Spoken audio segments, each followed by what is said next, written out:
See, Harry really was a traumatized child. And you can, when you read his book, you can see why. And people couldn't understand how this is possible. How could somebody so privileged at the very apex of society in gilded palaces be traumatized? Total misunderstanding of trauma. It's true. People have it much tougher in many ways, but as an infant, as a sensitive infant, to be born into a loveless marriage where the father's having an affair even before he's born, where the mother's a troubled, very sensitive, very creative, warm-hearted, but very unbalanced young woman. So Harry describes in his book, Spare, that he's 12 years old when his mother is killed.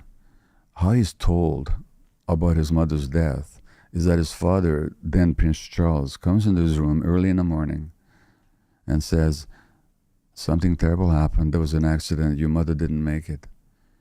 Then there's a few moments of awkward silence, and finally Charles touches Harry on the knee and says, but it'll be okay, and leaves the room. And this is how this 12-year-old was told. Nobody held him. Charles himself was only doing what happened to him. When Queen Elizabeth went on an international 4 or 5 month royal tour, leaving the 5-year-old kid behind, when she returned to England, she greeted him by shaking his hand.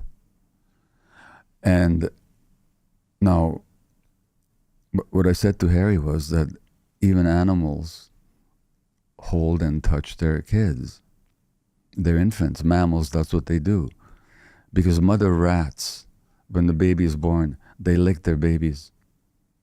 And the way the mother rat licks the baby, this has been shown in laboratory, influences the brain development of the child. And those babies that get the right kind of licking, it's called grooming, they have better brains as adults.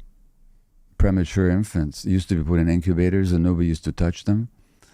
Then it was found out that if just by stroking their backs 10 minutes a day, that promotes healthy brain development.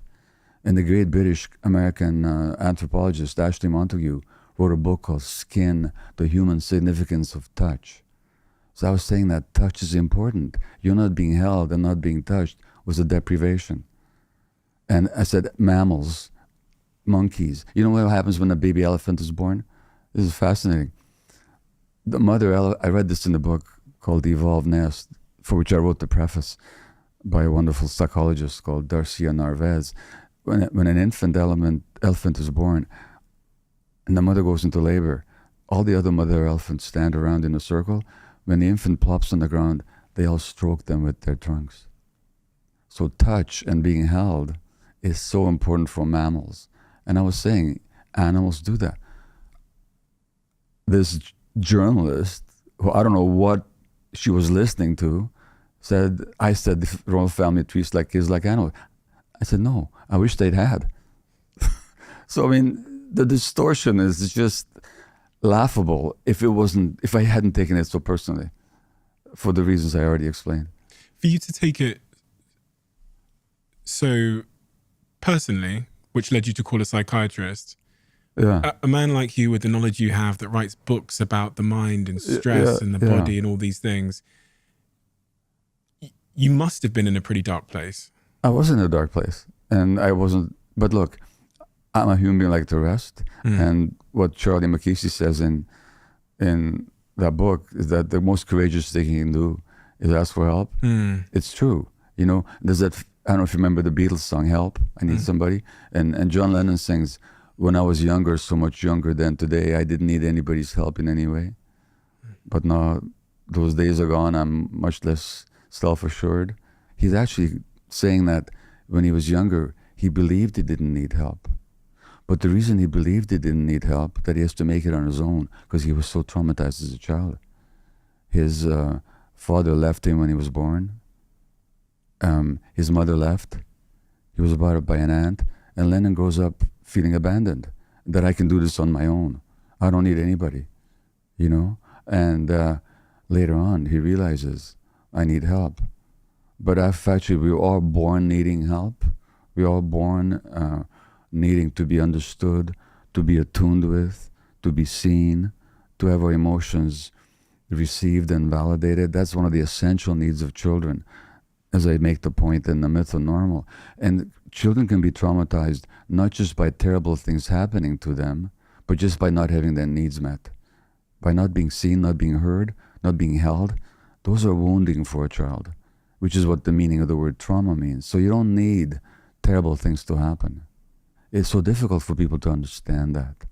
You know, they think for trauma you need horrific events. Well, horrific events can be very traumatic, but you can wound people, sensitive people. The sensitive child, or any child, can be hurt just because the parents are too stressed and unavailable emotionally to really see them for who they are. Your interview with Prince Harry, how did that cause you to lose yourself? Well, in two ways. One is I had a gut feeling all along that I shouldn't agree to doing it the way they set it up. Because the way it was set up is, in order to watch it, people have to buy a copy of Harry's book. And I thought, this is not fair. 4 million people have already bought the book. Why can't I watch this interview? Do they have to buy another copy? In other words, I believed that there should be a free public service on a part of two people who can have a very interesting conversation. But out of sheer opportunism, I agreed to it. So I didn't follow my gut feeling. So I lost myself even in agreeing to the format. And afterwards, Harry and I both wanted it released to the public for free, but the lawyer said you can't do that because this was advertised as a one-time only event, and there could be a class action suit. So the result was that I agreed to something that I didn't really like. Not that I didn't like the idea of talking with him. I didn't like the idea of putting this behind a paywall. So I lost myself just in agreeing to it, number one.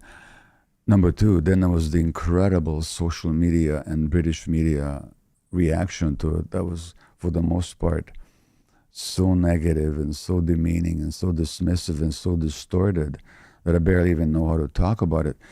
I thought by this age I would know better, but you know what? It really got to me. It really got to me. I mean, I can give you examples, but eventually what happened was that I was really in a negative state of mind. And have you read the book, The Fox, the Mole, the Horse, and the Boy and the Horse? I bought it last week. It's upstairs in my bag. Wonderful. So great. It's a great little book, a great big book, although very few words in it, mostly just these wonderful drawings. Charlie McKeesy, he's really channeling wisdom in that book. And the horse is the most grounded of the four characters, of the four friends. And he's asked, what's the most courageous things you've ever said? And the horse says, help. So it's so difficult to ask for help. But I did, you know, in the middle of all this frou-frou and my upset. And I called a friend of mine, a psychiatrist. And I said, I'm just in a bad state. And he said, what's going on for you? And I said, well, there's all this bad press and all the social media distortion of who I am and my motives. He said, what is it about that bothers you so much? And I said, not being seen. Not being seen is one of the needs of the child. But he said to me, okay, look, Gabor, when you were an infant, you're not being seen for who you are as a human being almost cost you your life, which it did. As soon as he said that, I said, yeah, this isn't about the present. This is an old, unresolved, not yet fully resolved wound. Age 79, I'm still upset at not being seen. I don't care if people agree with me or they refute my ideas, but I want them to see me and what I'm actually saying, not some distorted version created by their own minds. And when he said that not being seen really threatened your life, I said, yeah, that's what's going on. And then I could relax.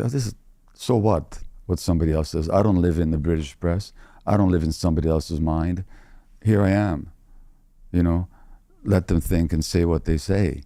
But it took somebody to wake me up to that. So that's what happened. If you love the Diary of a CEO brand and you watch this channel, please do me a huge favor. Become part of the 15% of the viewers on this channel that have hit the subscribe button. It helps us tremendously, and the bigger the channel gets, the bigger the guests.